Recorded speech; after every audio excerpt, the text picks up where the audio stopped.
सुलखान सिंह जी के पास जाएंगे। सुलखान सिंह साहब, इस पूरे मामले में अब जैसे मुख्तार वापस आता है तो जितने मामले चल रहे हैं, आपको लगता है कि अब बांदा आने के बाद उसमें तेजी आएगी? क्योंकि अब तक जो बचने का खेल था वो लगातार मुख्तार किस तरह से, देखिए, कानूनी दांवपेच का इस्तेमाल अपनी फेवर में करता था मुख्तार।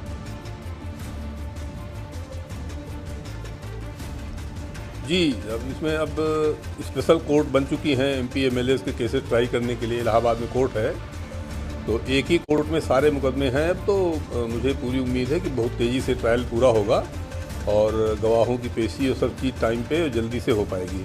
जी, तो अब ये इसी से ये मुख्तार अंसारी बचना चाहता था कि किसी तरह से इसको डिले करो ताकि इसी बीच में गवाहों को धमका कर, प्रलोभन दे के तोड़ लिया जाए और केस में बरी हो जाए, जो ये हमेशा करता रहा ये व्यक्ति जो है। तो अब मुझे उम्मीद है कि ये तेज़ी से हो पाएगा और तोड़ फोड़ शायद ना हो पाएगा इसमें। बिल्कुल। वीरेश, आपके पास आएंगे। वीरेश, मुख्तार को जिस तरह से लाया जा रहा है और खबर यह भी है कि मुख्तार के जो गुर्गे हैं या इसके जो करीबी हैं उन पर भी शिकंजा कसने की तैयारी, उसका भी एक full proof plan Uttar Pradesh सरकार ने बनाया है। वीरेश,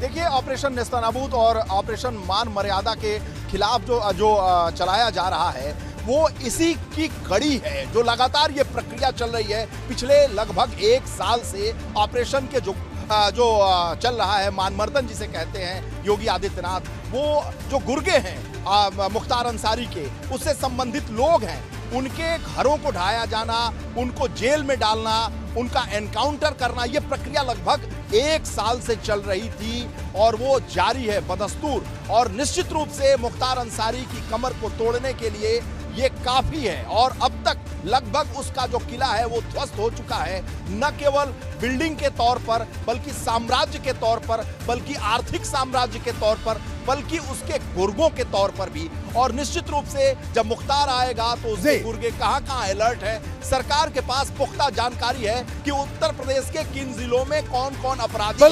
बिल्कुल वीरेश, तो कुल मिलाकर शिकंजा कसने की तैयारी पूरी है। वीरेश, आप हमारे साथ बने रहिए। मुख्तार के काले साम्राज्य पर लगातार बुलडोजर चल रहा है। यूपी पुलिस ने कुछ ताजा दावे भी किए हैं। इसके मुताबिक यूपी में चल रही अवैध वसूली का नेटवर्क ध्वस्त कर दिया गया है।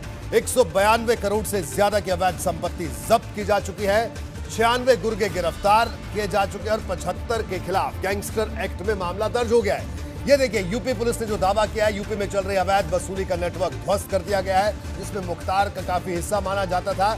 192 करोड़ से ज्यादा की संपत्ति, अवैध संपत्ति जब्त कर ली गई है और साथ ही साथ 96 गुर्गे गिरफ्तार हैं। 75 के खिलाफ गैंगस्टर एक्ट लगा दिया गया है। बिहार के पूर्व सांसद शहाबुद्दीन के साथ चलाता है गैंग, ये भी आरोप है।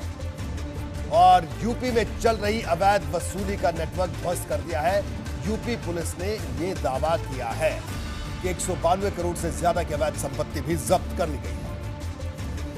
तो बिल्कुल ये वो तरीका है, ये वो नेटवर्क है जिसको ध्वस्त करने की कोशिश उत्तर प्रदेश ने कही है। बिल्कुल। सुलखान सिंह साहब हमारे साथ मौजूद है। सुलखान सिंह जी, क्या कहना आपका कि मुख्तार पर जो चौतरफा घेरने की कवायद शुरू की है सरकार ने और साथ ही साथ उसके करीबियों पर भी शिकंजा कसा, जिस तरह से भी वीरेश बता रहे थे और जो तथ्य हमने आपके सामने रखे, तो आपको लगता है कि मुख्तार का जो साम्राज्य था वो पूरा का पूरा साम्राज्य अब कहीं ना कहीं अंत की तरफ जाता हुआ दिख रहा है?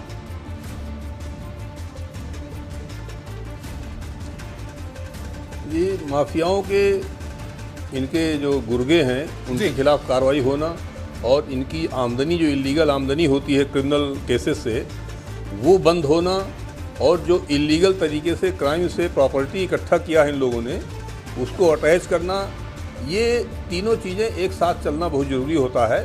तभी इनकी कमर टूटती है, ये थोड़ा कमज़ोर पड़ते हैं। खाली अगर आदमी पकड़े जाते हैं तो ये बहुत कमज़ोर नहीं पड़ते हैं जी। तो मैं जैसा देख रहा हूँ पिछले 1-1.5 साल से सभी मुख्य जो गिरोह हैं यहाँ के, उनके खिलाफ इन तीनों फ्रंट पे अच्छी कार्रवाई हुई है।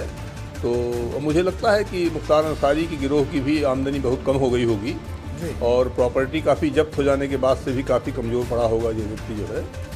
तो और मेरे ख्याल में अगर मुकदमे जल्दी फैसला हो जाएं तो काफ़ी हद तक कमर टूट जाएगी इसकी।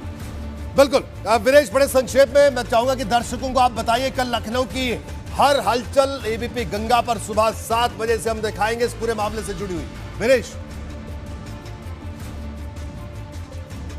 देखिए, निश्चित रूप से एबीपी गंगा पल पल की जानकारी, जो मुख्तार अंसारी का जो रूट है, उसका जो मूवमेंट है, उसकी जानकारी देगा। बांदा जेल में क्या गतिविधियां चल रही हैं उसकी जानकारी देगा, और साथ ही साथ प्रशासन के स्तर पर क्या तैयारी की जा रही है, मुख्यमंत्री सचिवालय किस रूप में काम कर रहा है, इस पूरे मामले पर पल पल की जानकारी एबीपी गंगा दर्शकों को सबसे पहले देगा। और रोहित जी, जब से मुख्तार अंसारी पर यह कार्यवाही लगातार चल रही है, एबीपी गंगा पहला चैनल रहा है कि दर्शकों को सबसे पहले जानकारी देता रहा है। और कल भी हम विश्वास जताते हैं कि सबसे पहली जानकारी मिलेगी कि कब मुख्तार उत्तर प्रदेश की सीमाओं में पहुंचा है। बिल्कुल वीरेश, तो कल भी हम सबसे पहले अपने दर्शकों को इस पूरे मामले में अपडेट करवाएंगे। बिल्कुल।